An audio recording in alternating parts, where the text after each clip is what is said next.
ব্যতিক্রমী আয়োজনে 2 শতাধিক এ প্লাস ছাত্রছাত্রী পেল সংবর্ধনা।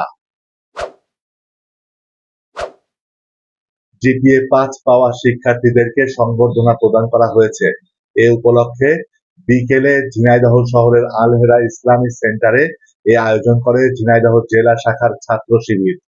সে সময় ঝিনাইদহের মাদ্রাসা, জেনারেল, কারিগরি সহ বিভিন্ন শিক্ষা প্রতিষ্ঠানের 200 জন জিপিএ 5 পাওয়া শিক্ষার্থীদের সংবর্ধনা হিসাবে ক্রেস্ট, ডায়েরি, কলম সহ ইসলামী বই প্রদান করা হয়।